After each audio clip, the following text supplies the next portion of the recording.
me shouting over. Welcome to St Peter's, Warmsworth, the White Church. Especially for those who had to go around the estates before they got here. A few people. You do that once and then you remember for the next time. So the rules for this evening are to have a nice time. I hope that's all right. But also some drinks and some desserts. Desserts will stay over there. If there's any left, you can go back and have another slice of something if you're allowed to throughout the evening. My name's Mike. Good evening. We haven't met before.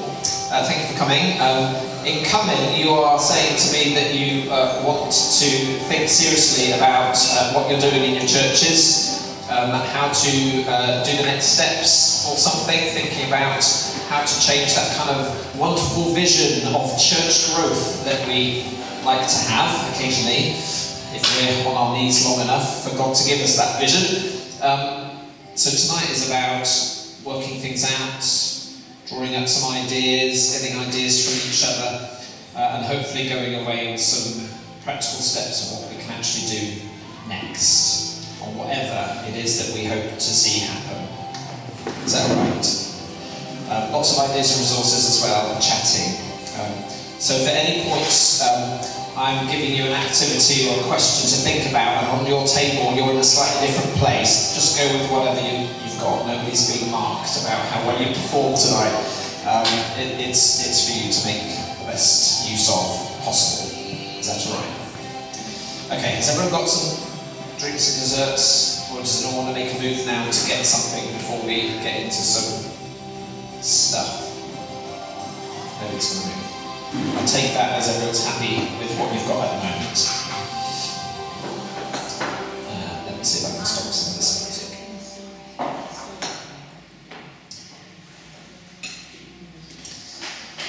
Okay.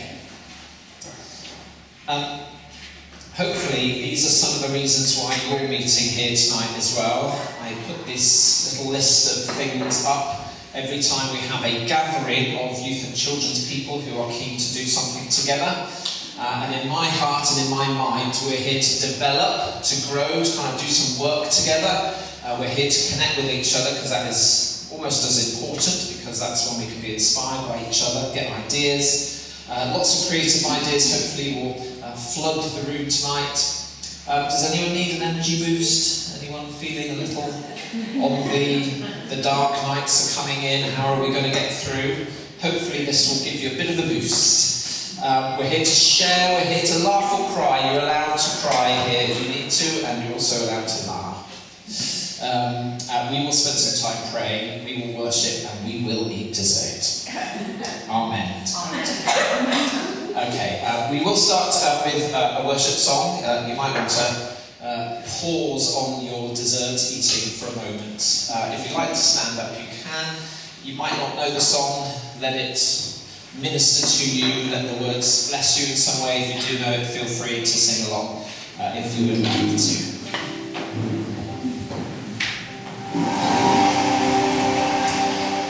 Heavenly Father, we thank you for your love for us, and your promises never fail, that you're here with us because you promise. That you fill us with your Holy Spirit that we might serve you well,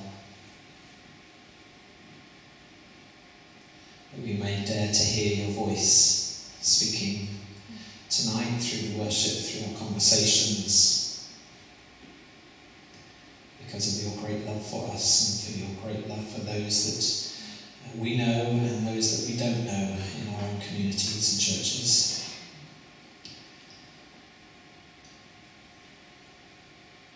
So help us to put ourselves in a good place before you, ready to listen, ready to serve, that we might go in your strength, in your direction.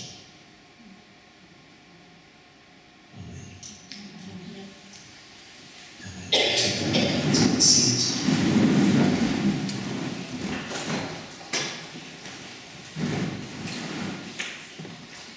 Okay.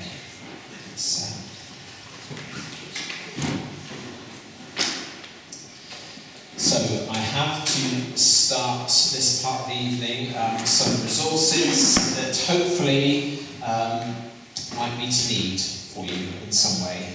Some of these things you already know about, and other things might be news to you.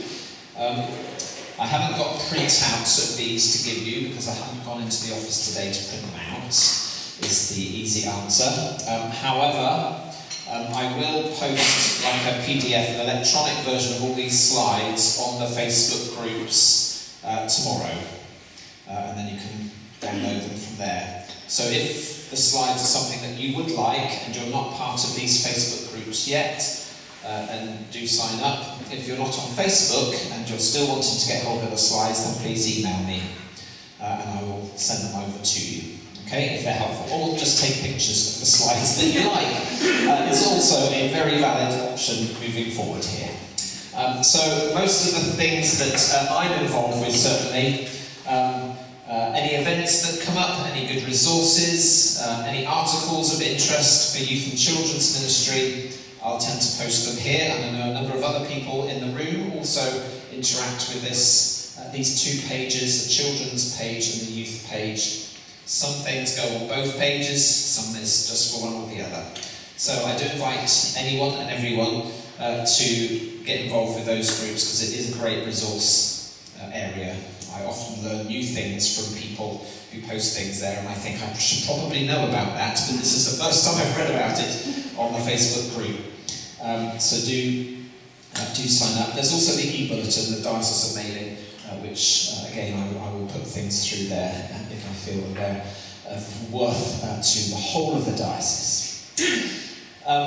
If you're running a youth provision of some kind, a youth group, or you're involved with any young people aged between 10 and 25, I'll remind you of the Holliford Trust. Is a small grant-making body that gives out up to £400 for youth work, for young people going on a mission trip, or a young person doing something that will benefit their physical, spiritual, emotional well-being. Holliford is quite an open door for those opportunities. It's been going for many years, and many people probably in the room have connected with it at some point. But if you haven't heard of it, do find it on the diocesan website. Just search for Holliford Trust and it will come up. We're also about to launch, and probably should have been launched already, the big award, which is £2,500. So if a number of youth workers want to work together on some big project idea where £2,500 could get something going, then again, please head to the website over the next week or so, and that award sort of application window will open, and then in the new year we'll make an award for £2,500. Last year it went to the Hope Doncaster project, which was part of the Centenary project. A number of people were involved in that here. Has anyone come across the Anglican, the Church of England's Follow the Star initiative for this Christmas? There are a number of resources which I've been poking my nose into over the last few weeks. Some things that you can download, other things that you can order online. Great Christmas things, so if you have Christingle services or any activities special for children or young people coming up, or even for the whole church, I've shortened the website name to that because it's a very long one for you to write out. But if you do the short URL code, it will take you straight to the Christmas resources from the Church of England this year. They also have a song that they're doing. Has anyone looked at this at all? It's a rework of, was it the First Noel? Harold, can't quite remember. In fact, it'll be there. Oh, the First Noel, there we are. If you go specifically to that shortcut web address, cfv.io/Christmas, you'll need an account to get to this page, but it's a free. You just put your email and your name into it, and you can get to these downloads. If singing is popular in your church, or with the children, or with all ages, then they've got backing tracks you can download, got all the different parts for tenor, alto, soprano, bass, all there. You can download and teach the children or whoever want to join. Anyway, a lovely Christmas resource, which I thought that sounded really good. Yes, an organ backing track or a piano backing track. They've got all kinds of things there. Whatever takes your fancy, Sal. What would you go for, organ or piano? Bit of both. Mix it together. Oh dear, they ran out. We are, you might have heard, especially if you're at the Diocesan Development Day on Saturday and have been not with your head buried in the sand, you will notice that the diocese is having a refresh of its strategy, and I've been very keen that the children and young people of our diocese are heard. And so I invite you to speak with, to work with the children and the young people in your patches, to ask them some big questions about the future of our diocese. I think I've got that video here just to save my voice. Thanks for valuing our children and young people. Thank you for all that you do to encourage them, love them and build them up and include them in the life of the church. Now, as a diocese, we are refreshing our strategy and we really want to hear what the children and young people have to say. What do they think our priorities should be over the next 10 years? How would they imagine the future of the church? We've got 3 questions we're asking, and you've probably seen them already if you're watching this. Here they are. Number 1, how could your church or community or the diocese change for the better over the next 10 years? For this, you can think about church services, groups or schools, leadership. How does our worship need to change? What about discipleship or helping with the community? What about sharing faith, learning and growing together, or the environment? And absolutely anything else. What should change for the better? Second question, what would your church or community or the diocese look like if these changes were made? How would it affect relationships, the community, our schools, the environment? How would it affect inclusivity and diversity in our churches or communities? Lastly, what do we need to be able to make these changes? Do we need resources, money, people, support, help, ideas? I'd love you to take those questions to the children and the young people that you know or work with. You can reword the questions to work for the children that you speak to, and they can respond however they like. If they want to draw stuff, great. If they want to write stuff down or just tell you stuff, anything goes. Just collect what they tell you and get that back to us. Don't be limited by the questions and practice your good listening skills. You can complete this Typeform survey whenever you like, right up until March 2024. After that, we will collect all the ideas and the thoughts together, and they will shape our future as a diocese, and also shape our funding applications for national finance. This is a massive opportunity for our children and our young people to be heard and to make a huge impact in our future together. We're listening to everyone, of course, but I'm particularly keen that we hear the voices of children and young people. God uses the little to shame the proud. He hides mysteries from the wise and learned and reveals them to children. Our children have a wonderful way of hearing God, and we would be missing God's best if we ignored their contribution. So go ahead when you're ready and share what the children and young people say to you below. Thank you.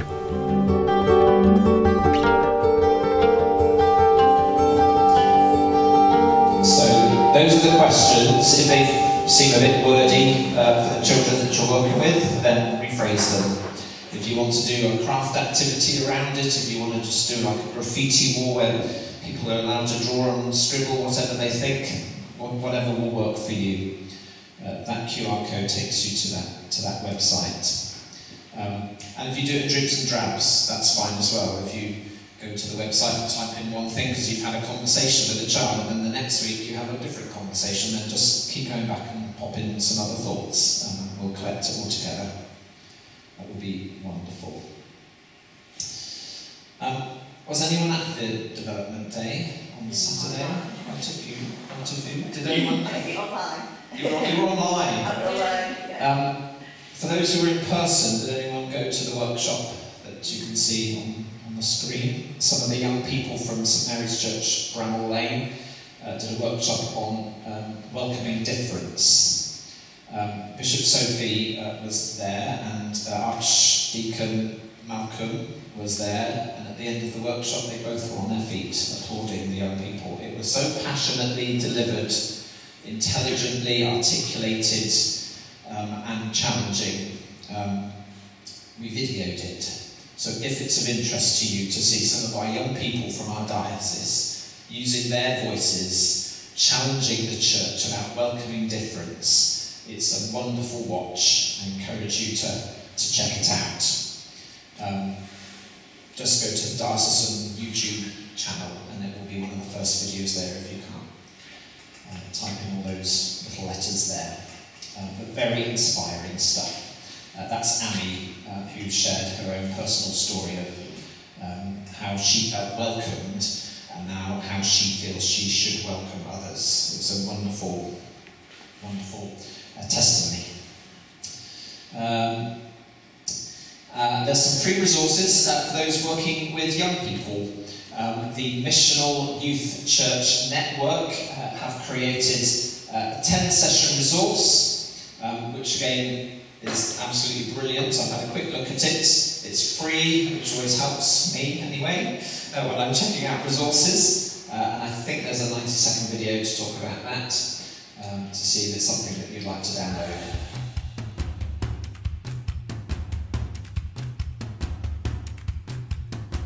Explore is a brand new resource from Missional Youth Church Network for teams exploring church with young people. The principles of Explore are tried and tested methods in a variety of different contexts. The course involves a wide range of interactive tools for you and your team. There is expert guidance through video clip teaching, stories from young people, activities and ideas for worship and reflection. The sessions cover topics like how to get alongside local young people, building relationships with young people and the importance of safeguarding, how to empower young people, youth discipleship, and worship with young people. The best news of all is Explore is completely free to use. Everything's available on the MYCN website. All you need to do is sign up for a login. Explore equips teams with the skills and knowledge they need to effectively engage with young people and empower them to be involved in the building of a community with the goal of then developing into a worshipping community.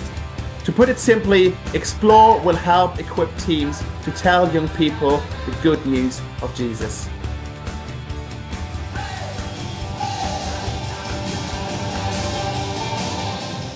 So if one of your new ideas is to start a youth group, for example, this is a good leaders training resource that will help you get started and think about all things that you need to think about in order to run a group and make relationships well and safely. When I get to the end of this, I should be asking if anyone else has got resources, ideas that you think you've used that have been really spot on that you can share with others, right? So to have that in the back of your mind. That big thing that you did recently that you think, oh, that worked so well for us. Everyone should know about it, I think. There is a UV party coming up soon, which if you've not come across a UV ultraviolet party before, it's often one of those Halloween alternatives for Christian youth groups, or a light party. There is a Centenary Project are running a UV party at Powerhouse Church on the 27th. If you have a youth group and you would like to connect them to the Centenary Project network and have them come into the events that are run through the year, you'd be very welcome. The website, the email address to get in touch with the team is there, and you'd be welcome to go along.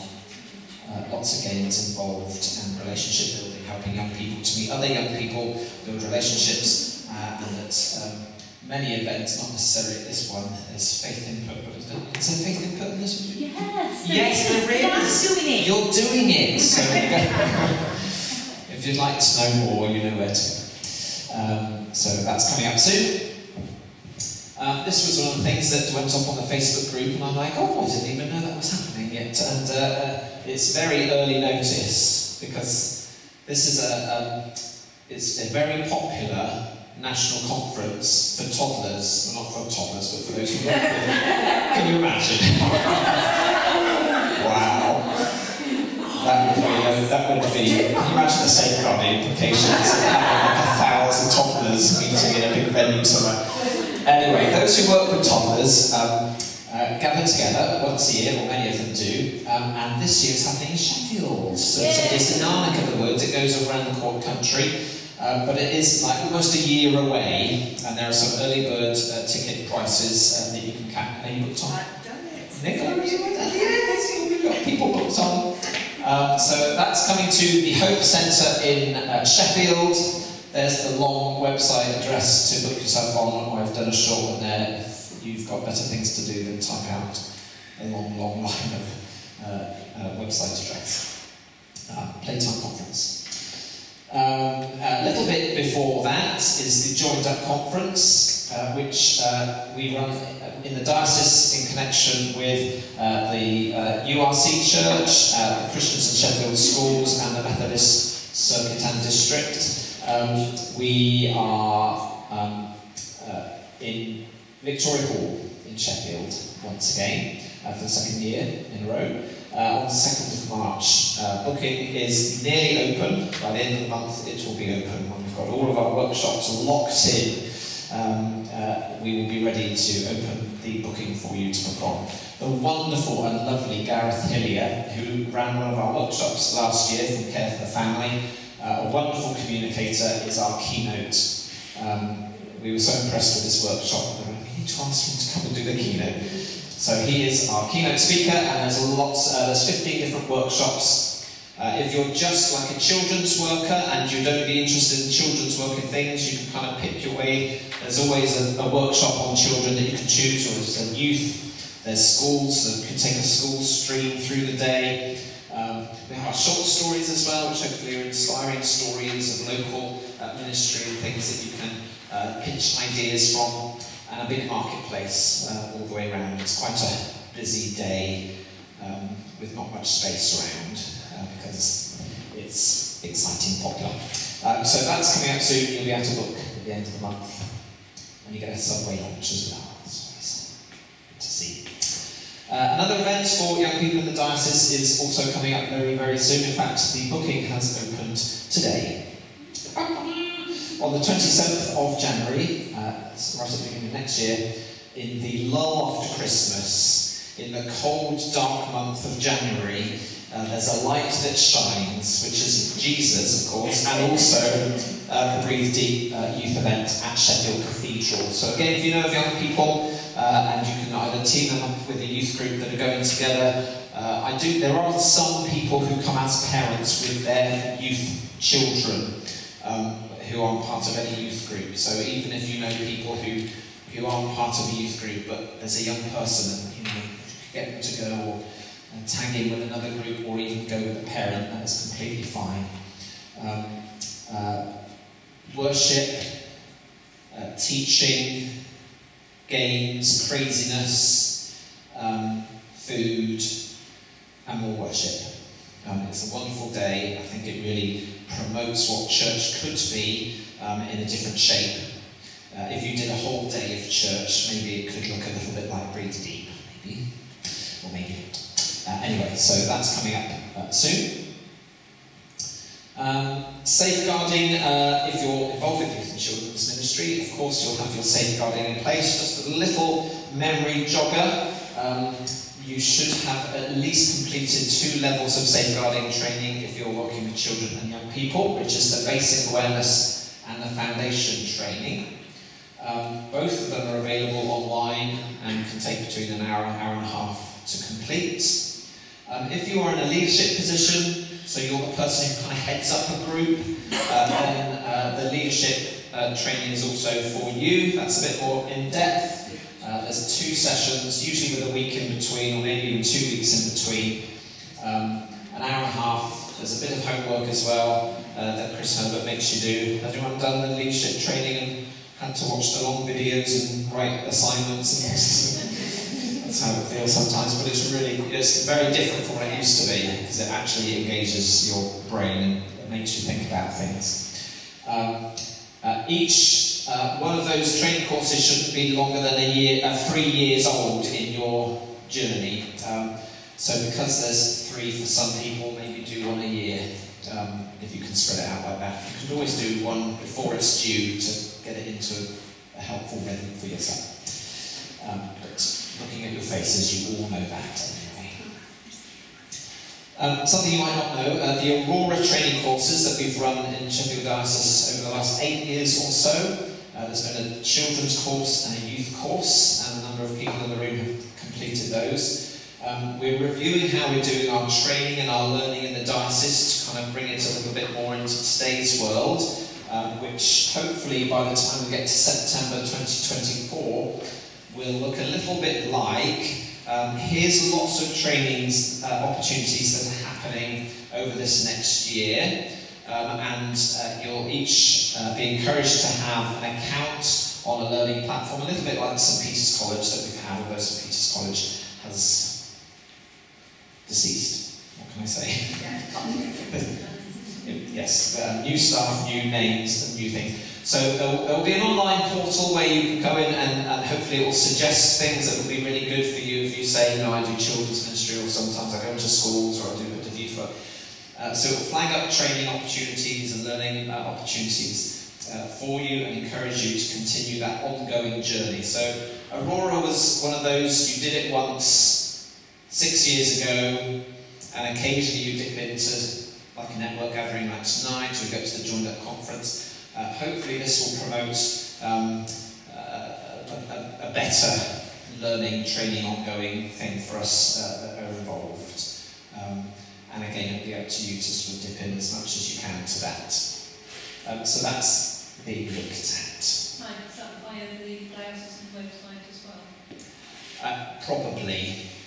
Yes, we're still working out what platform that looks like. Graham Sandersfield, if you know him, is working on different things, different options. So it'll probably be a little bit like St Peter's College as far as having an account that you can go into, but I would really like a system that kind of emails you every month or something, just saying, hey, this is coming up, you know, this would be really good. You've said you do children's work and schools work, these bits of trainings are happening. That's what I'd like to create. If anyone knows how to do that, by the way, you can speak to me afterwards. Introducing Elise Deppert, who is our new Church in School Learning Hub leader, not here tonight, but busy doing church in schools things. She is our new worker, who are funded by the Growing Faith Foundation and the Board of Education, are funding her salary for a 3-year post to continue establishing new church in school projects. So predominantly in primary schools, encouraging local churches to work with their local school to do church together in the school. Often after a school day, when the school finishes, parents, carers, uncles, aunties maybe come to pick up the children, they stay. There's a messy church type of service, or there's a gathering of stories and music and worship. It doesn't have to be messy church, but an expression of church together. And we're hopeful that that could grow into being church for people. Not that they have to then make the jump over to a Sunday morning service to kind of complete their initiation somehow, but actually that church can happen in the school. So if baptisms were to happen off the back of those gatherings, that could happen in the school. If the Eucharist is taken once in a while, that can happen in the school. And so the Bishop is very keen that this is a new opportunity for the diocese to grow and see our churches multiplying. We already have 10, 11 of these relatively new church and schools happening. Leeds would love to have a conversation with you if that's something that you can see happening in your neck of the woods. The strategy, the diocesan strategy, is all about Church of England schools, but I don't like to make that separation. So if there's a school in your patch which has relatively open doors and you'd like to explore that, then do have a chat with Elise. I should have put her email address on. It's the same as all of our diocesan email addresses, in that it is elise.deppert@sheffield.anglican.org. Okay, anything else? Says the young man curiously. Does anyone have any good ideas, good resources, articles, things that you've read recently, things that you've inspired you that you'd like to share? Share and tell, show and tell. I can't be the only one with half an idea up my sleeve.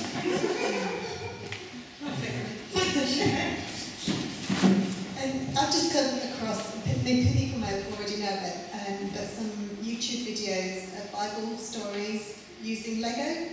And I found out that they're actually being put together by a Baptist minister who's a friend of mine, which I didn't realise. And when I started watching it, all of a sudden, oh wow, that's Darren's voice. And they're really good actually, so I can share that link if people are interested. They're really good. And there's videos of parables. The one we were looking at was the wise and foolish builder. But there's also e-books where he's got pictures of the Lego bricks and some words that go with it. And what I didn't realise is that he used to run a Lego club or something. I think they called it Bible building or something, and they had a club where they built Lego models of the Bible story, and it was a monthly thing, I think, in the church. So that's interesting. Yeah, Bible builders. Deep Water Baptist Church, Bible builders. There we are, so you can find it by the sounds of it. Yeah, Lego's very popular again. I don't think it ever went out of popularity, but I know of at least 2 that I know of, Lego services that are happening at the moment where people gather around tables of Lego. There's Bible stories shared, there's maybe worship, but there's also construction and Lego-ness happening at the same time. Anyone else got something that's happening in your neck of the woods that you want to share with everybody? Is that a hand up?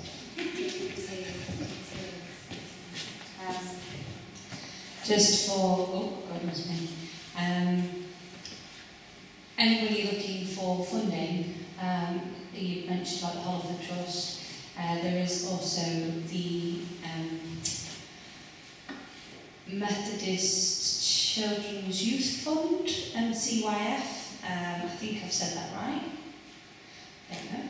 I'm translating this from Jonathan Buckley. And then there's a community impact grants from the Benefact Trust. I'm sure if you googled both of those things, it would pop up with some results. I just like to share that on the interest of funding.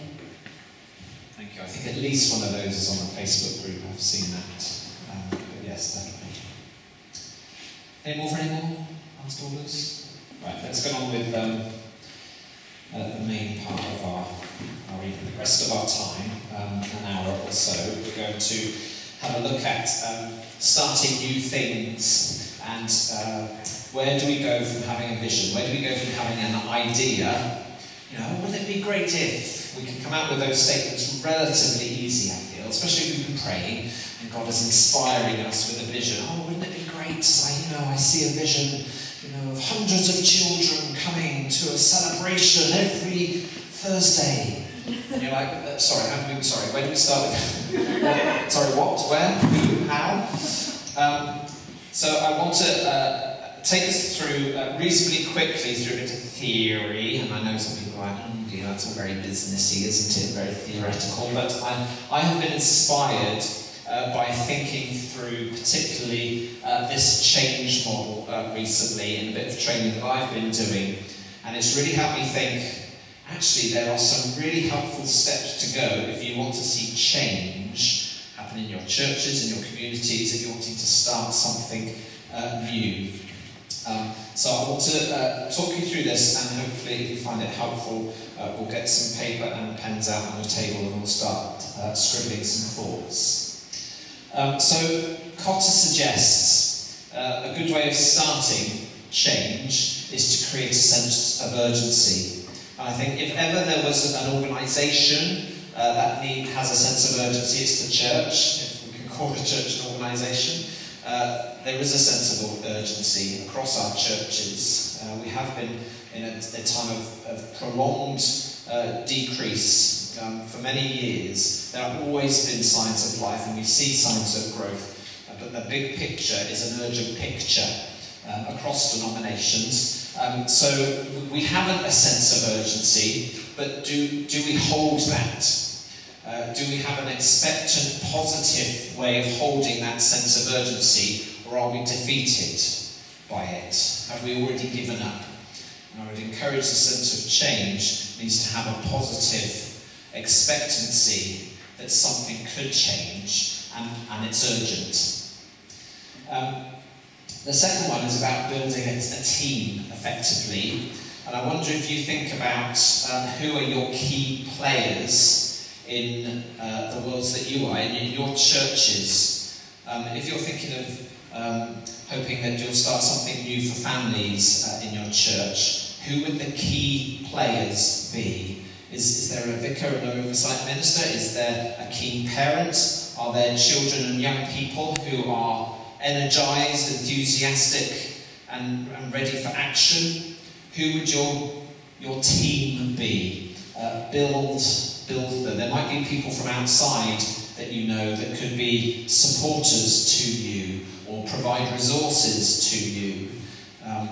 So to think about, right, if I want to get here, this vision, who could help me? Who could be really key players in that? Then Kotter suggests a strategic vision, and initiatives are essential. Not just a fuzzy big picture vision, but a strategic vision that shows a journey. Start to plot that journey. How might we get to where we want to go, and how can I share that with others? He then says, and this is maybe where the terminology doesn't always work, because, well, maybe we do think of armies in the church sometimes, don't we? Part of the Lord's army. You remember that song from my youth? And this build a bigger team of people who might go with you. So this is different from key people who bring something very specific to make change happen. This is now encouraging maybe the whole parish, the whole church. This is when you give out, you know, your strategic vision, and you're starting to communicate it, and you're hoping to get people on board. And as ever, you'll get some people who are like keen, ready. That sounds great. Yes, let's do that. Yeah, I'm praying for you. I'm not doing it, I'm praying for you sometimes. There'll be others who are like, yeah, that sounds right, yeah, that's okay. There'll be others who be like, oh, we'll wait and see what happens. You know, those people who are a little bit more 1 foot out the door than in. And then there'll be the others who are like, that will never work. You're wasting your time there. And we can probably identify people in each of those camps. So let's not be defeated by the voices who might drag things down, but let's have our radar open for a positive swell of people who, if given a positive, prayerful vision, would actually go with you, would support.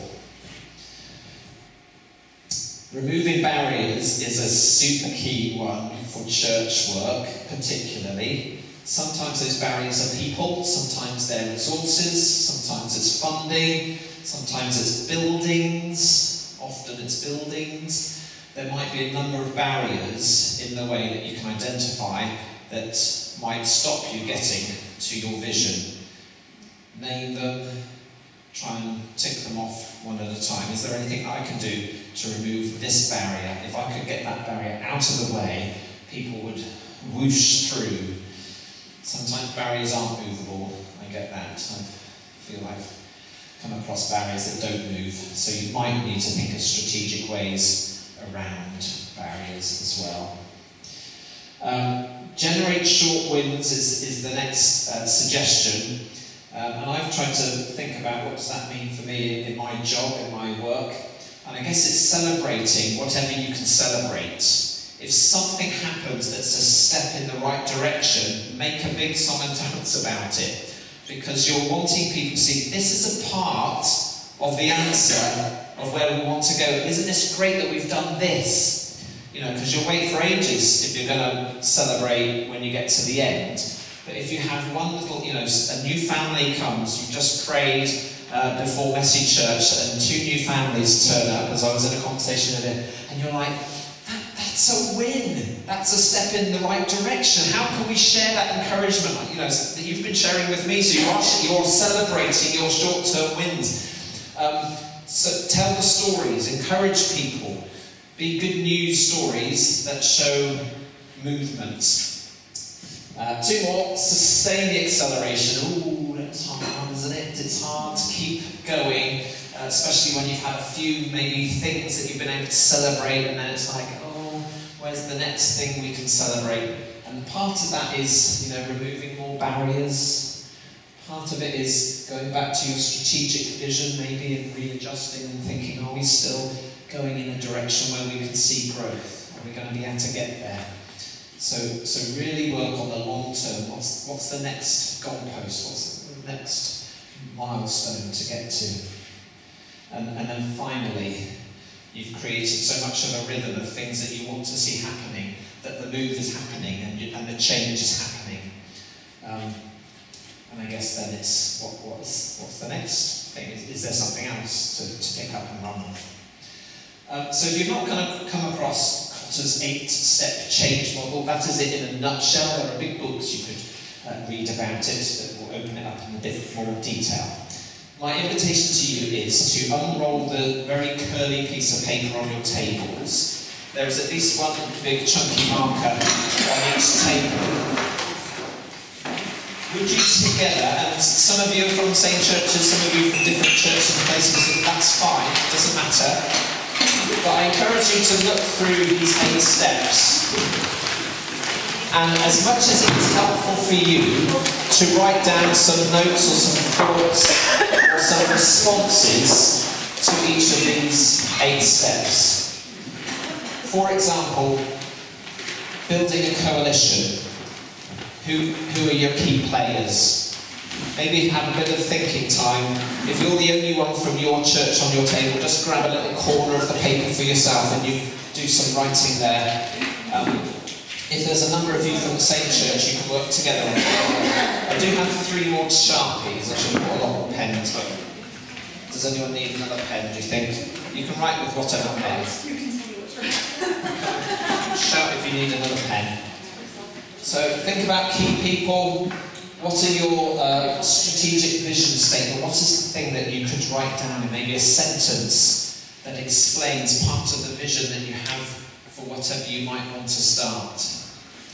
If you've come with a blank sheet in your head and you're like, I don't really have a vision yet, then spend just a minute or 2 to yourself and ask God for that vision. And maybe He'll give it to you right now.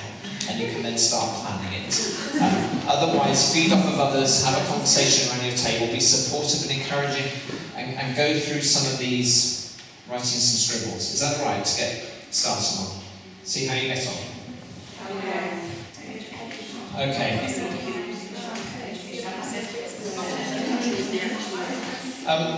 Whether or not you found those 8 steps helpful or not, I hope you've had a good conversation, and I hope it's been helpful to think about moving forward and moving intentionally forward. It's reminded me tonight again of thinking, you know, I often just like to step back and see God, you know, getting up to something. I like to be surprised by things that happen, and I like to see things growing organically. But I'm also aware that if I just step up and watch, the new bits of life that spring up don't always get the support that they need in order for them to keep growing. And so sometimes, you know, if I look back over the years that I've been doing even children's work, you know, I've seen things come up and then they kind of fade away again, and then you come up with something new, or you start a new group, and then it kind of drifts maybe, or carries on for a few years, and then it kind of tails off. And I just wonder if I've missed an opportunity to actually come around some new growth and start thinking a bit more intentionally and thinking, what does this need to grow? Who are the key people I need to draw in to make this piece of organic life that's bubbling up, actually grow strong and grow on? How will these young people grow as disciples? What can I do to help that journey along? So I hope that's a little bit of help. Here's a few of my pointers just to throw into it. Do listen to the children and young people, because they do speak on God's behalf. I'm a great believer of that. There's plenty of little nuggets in the Bible that suggest that Jesus loves to use the weak to shame the proud. He loves to speak to the children and hide things from those of us who think we know. And if you've been involved in youth and children's work for any length of time, I guarantee you'll have at least one story where a child has said something to you and you've been like, God, you're not speaking through her. But it happens, and we are missing God's best if we don't listen. So ask God, who are my key people? Who are the key people for this bit of ministry that we want to see grow, that we have a vision for? Who are those key people? And there might be children and young people as well as other adults. I'm encouraged to hold the visions that I have, or my hopes and dreams, lightly, so that when I invite other key people in, there's a bit of room for them to influence and shape it. Otherwise, if it's just yours and you hang on to it tightly, that sometimes pushes others away because they don't feel they can add to it, or they don't feel they can join in with it. So when you have, what we feel is a God-given vision, believe that it will be a family affair. Allow others to come in and be part of it and shape it. When you're setting sort of goals or objectives, things that you think there's steps to move on, don't think too big, don't think too small. It's an obvious thing to say. Sometimes we set such big achievement and we never get there, and then other times we make it so easy for ourselves. We could do it all this week, and then, what we're working on next week. Have some sort of well-judged stepping stones where you can see growth happening over a number of weeks and months. I forgot. What resources do you have? Start where you are. I guess that's been something I've echoed over my time in my role when I visit the parish and they say, it would be great if we had this, or it would be great if we had that, and if we could afford to pay somebody, or if we could afford to get our church hall redone, if we could, and it's okay to ask those questions because they can lead to proper funding applications and movements in that direction. But I also say, well, what has God given you today, and what can you do with that? Don't create a massive plan where you're going to run Messy Church every other day with a team of 20 volunteers, all generating 100 crafts each. That you're unlikely to achieve that, and maybe you could do something else with the 2 people that you have. Maybe a team of 2 could do something amazing, you just couldn't do that yet. So start with where you're at, but have a vision. And this is an obvious thing again, but I feel like I'm just sort of relearning this. Test your ideas out before you commit to doing something every week or every month. Think, well, let's do a test. We'll do a one-off. We'll do a messy church. We'll do an all-age service. We'll do a youth drop-in. We'll do a whatever it might be once, just to give it a go, and then we'll regroup. And we'll talk about it, and we'll say, what have we learned? How would we do this if we were to do this every week or every month? Do a test run. And then wrap around all new growth with proper safeguarding policies. Make sure you've done your risk assessments, make sure you've got a team that are safeguard trained, and you've got policies in place, and you've even addressed things like insurance. Most churches have church insurance for normal church activity. If you're going to start something that wouldn't be classed as normal church activity, then you should probably at least ask the question, are we insured to do this? Important questions nonetheless. Speak to your insurers. Make sure your PCC or your church council have approved any new activity so it comes under your normal activity. Anyway, those are my little pointers. So from an action plan, I wonder if you've got at least 3 things that you would take away just from thinking today. Maybe you're already working on sort of your next 3 things. I'd encourage you to think of what those things are before too many days pass. Because you can have evenings like this where you can have lots of ideas and then they disappear on the way home. Think, okay, within the next 2 weeks I'm going to meet with the rest of the team at church and we're going to talk about this. You know, sort of promise yourself a few things where you're actually going to make those steps happen. When are you going to do them? And who else will help you? And what will success look like? I think that's a helpful question sometimes. If this works, what will it look like? And work towards that. And what support can you draw on? If I can be any support, I would love to be a support. There'll be others in the room that you've talked to tonight that could also be your supporters, people that you can go to and say, you know that thing you were talking about on that network gathering evening, would you come and visit my thing and help me think it through? You know, let's use each other as supporters as well. But if you don't know where to turn and you do want some support, either resources or signposts towards funding and things like that, then do drop me an email or knock on my door and say, can you help? And hopefully that will be helpful. Has anyone had any sort of highlights of the conversations that you've had around your tables that you'd really like to share with everybody else? Any parts of the conversation that you think, that was a really key point that somebody said on our table, everybody should know about that? I know you're a shy bunch. Anything to... Before COVID happened, yeah. we had a little youth group. What we wanted to do, what we wanted to do was to keep some of our children who were getting older and thought that we were thinking they might think they were too old to come to Messy Church. So we started a little group. There were between 6 to 8, I think. 8 on a good week, and we had it every week except the Messy Church week, and it was the same time, same day, Sunday, and it was every week. And then COVID happened, and we did manage to keep in touch with them, but then when they were allowed to come back, they were 2 years older and they didn't want to come back. So I think we're thinking now, maybe we'll start it, take that idea but a little bit further to do and it's like... Used to be like board games. Yeah, board games. Yeah, it was like a social thing for them as well, and we'd have a little Bible slot. But it's, you know, it's confounded a lot of things, COVID, didn't it? And we were confounded. Yeah.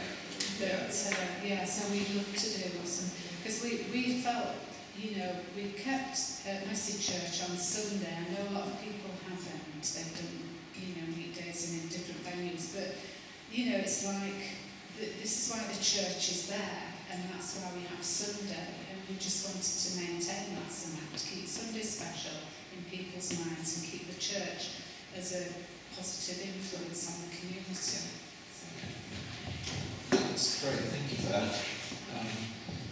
Sometimes we learn from things that have gone wrong, and COVID was a big disruptor of plans. Sometimes it disrupts, but sometimes it pushes you in a slightly different direction. Yeah, as you've proven with your conversations about, so what we're going to do, the fact that happened last time, and how will we do things either differently, or how would we reach back out to those young people, or what can we do, you know.